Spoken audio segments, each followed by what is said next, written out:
जैसे ही second world war खत्म हुआ, अब सेकेंड वर्ल्ड वॉर खत्म होने के बाद दुनिया के देशों ने अब समझ लिया, उन्होंने कान को खड़े लगा लिया, नहीं बाबा, किसी देश की राष्ट्रवादी विचारधाराओं को अगर हमने आहत किया तो तृतीय विश्व युद्ध भी हो सकता है। तो इस बार उन्होंने कहा नहीं, अब कोई ऐसी वर्साई की ट्रीटी जैसी ट्रीटी हम लोग साइन नहीं करेंगे, बल्कि एक वैश्विक पंचायत बिठाएंगे, और वो पंचायत के अंदर वो दुनिया भर के देश भी रहेंगे जो गरीब है, जो थर्ड वर्ल्ड कंट्री है वो भी उसके अंदर रहेंगे, विकसित राष्ट्र वो भी उसके अंदर रहेंगे, विकासशील राष्ट्र वो भी उसके अंदर रहेंगे।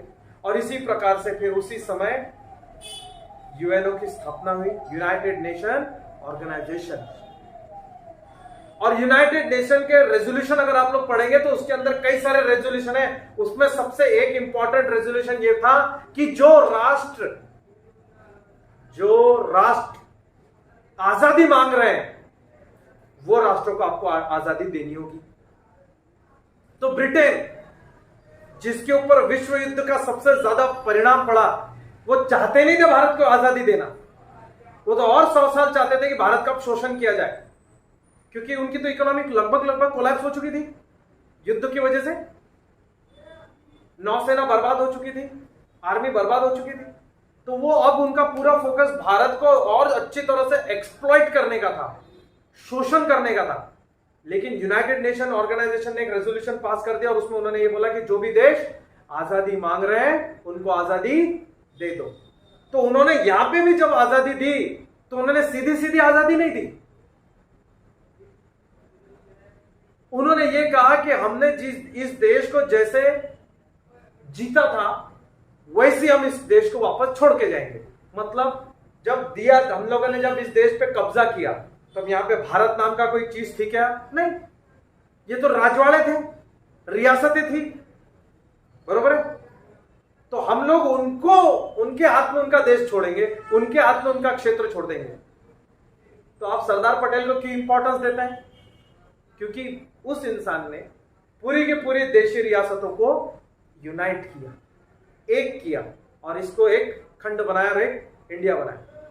लेकिन उनको मालूम था, बहुत अच्छे से मालूम था ब्रिटिशर्स को, कि एक तो देश को तोड़ना है तो इसके कई सारे सैकड़ों टुकड़े कर दो, क्योंकि हमको नहीं मिल रहा तो हम किसी को खाने भी नहीं देंगे।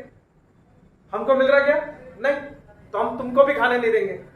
तो उन्होंने देश के जानबूझ के कई सारे रियासतों के टुकड़े कर दिए, और जाते जाते बोला रियासतों को, तुमको अगर जाना है तो पाकिस्तान के साथ जा सकते हैं, तुमको अगर जाना है तो तुम हिंदुस्तान के साथ जा सकते हैं। तो यहां पे जिम्मेदारी आपने किसको दी?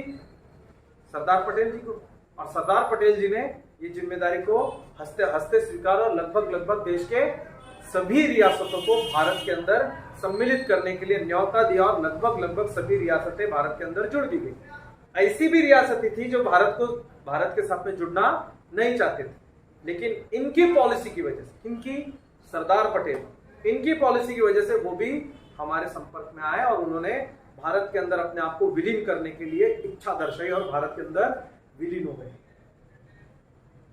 तो द्वितीय विश्व युद्ध की वजह से कई सारे देशों को आजादी मिली, भारत भी उसमें से एक था, और 1947 में भारत और पाकिस्तान दो राष्ट्र बन गए, और यूनाइटेड नेशन के रेजोल्यूशन के अंतर्गत फिर कई सारे नए देश बने, और वो देश आज भी अस्तित्व में।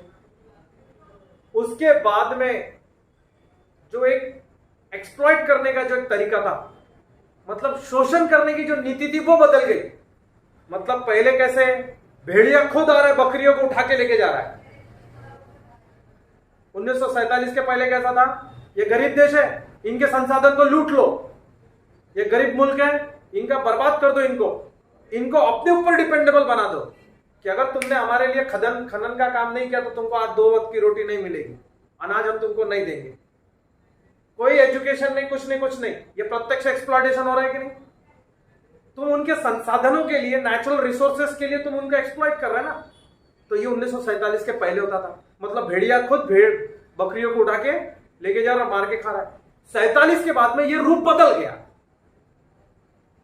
अब वो भेड़िया बकरी की खाल बांध के आ रहा है बकरियों के बीच में,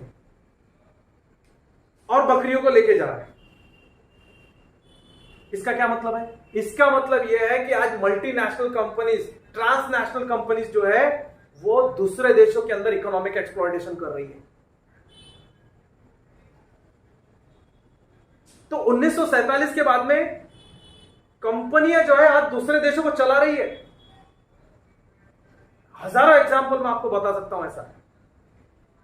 अमेजॉन कंपनी का नाम सुना आप लोगों ने? आप देखिए ना, उसका हिस्ट्री पढ़िए। आज दुनिया में सबसे बड़ी कंपनी है। ट्रांसनेशनल कंपनी जिसको बोलते हैं, ऐसी कंपनी या ऐसा निगम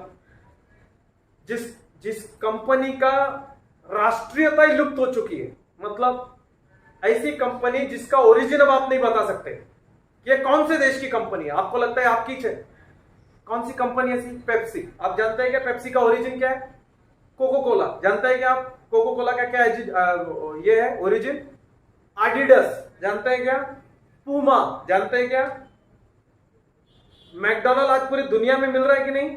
आपको एक बार पता है कि मैकडोनल्ड अमेरिका का है, लेकिन फिर भी कई सारे लोगों को नहीं मालूम मैकडोनल्ड कहां का है। तो ये कंपनी क्या बन गई? Transnational company. तो एक्सप्लॉयटेशन करने का अब एक ये नया तरीका है जो दुनिया की इकोनॉमीज के ऊपर इंपैक्ट डालता है।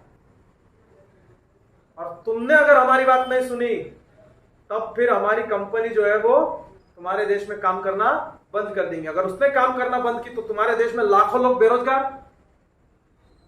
तो आप समझने की कोशिश करिए कि एक्सप्लॉइट करने का पैटर्न अलग हो गया है, तरीका बदल गया। तो इसका सॉल्यूशन क्या है? तुमको जल्दी से जल्दी आत्मनिर्भर बनना पड़ेगा।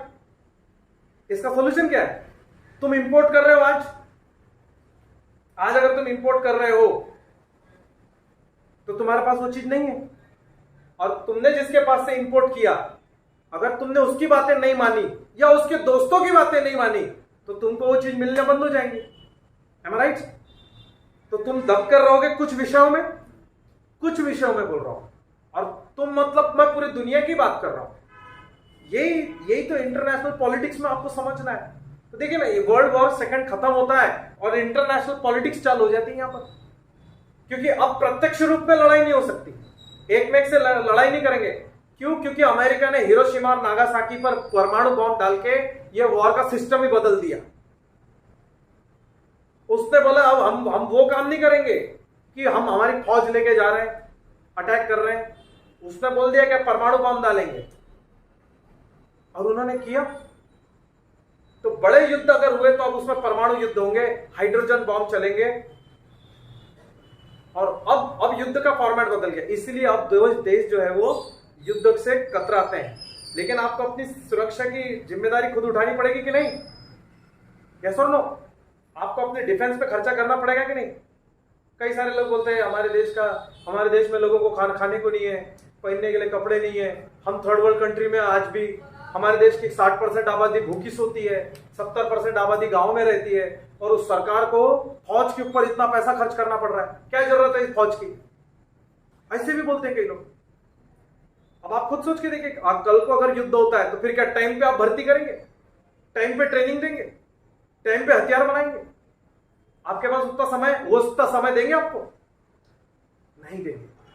इसीलिए दुनिया के देश जो है अपने पास आर्मी आज भी रख रहे हैं। तो अब हर देश को अब अपनी खुद की डिग्निटी लग गई है, राष्ट्रवाद लग गया है। अब हम नेशन फर्स्ट, हमारे लिए हमारा देश पहला है। तो ये सेकेंड वर्ल्ड वॉर के बाद में हुआ है। सेकेंड वर्ल्ड वॉर के पहले तो था ही नहीं ना। एक्सप्लॉयटेशन कैसे कर सकते वो सोच रहे सब। श्रीलंका के अंदर डायमंड की खान है, वहां पे से कैसे डायमंड निकाल सकते हैं, सोमालिया से कैसे हम ज्यादा से ज्यादा सोना ला सकते हैं, गोल्ड ला सकते हैं, वो सोच रहे हैं सब। बाकी के देशों के पास जो नेचुरल रिसोर्सेस है उसका कैसे एक्सप्लॉयटेशन कर सकते हैं वो सोचते थे पहले। लेकिन द्वितीय विश्व युद्ध ने, हिटलर ने राष्ट्रवाद सिखाया दुनिया को कि नेशन फर्स्ट, और फिर जो हुआ उसके बाद में सब देशों ने फिर कान को खड़े लगाए कि अब हम कभी भी किसी देश के ऊपर इकोनॉमिकल एक्सप्लॉयटेशन करने के लिए यह तरीका नहीं अपनाएंगे, दूसरे तरीके अपनाएंगे। और वो यूनाइटेड नेशन के ऑर्गेनाइजेशन के बाद से स्टार्ट हुआ। समझ में आया कि नहीं? तो इस प्रकार से आप लोग देखेंगे कि यूनाइटेड नेशन के अंदर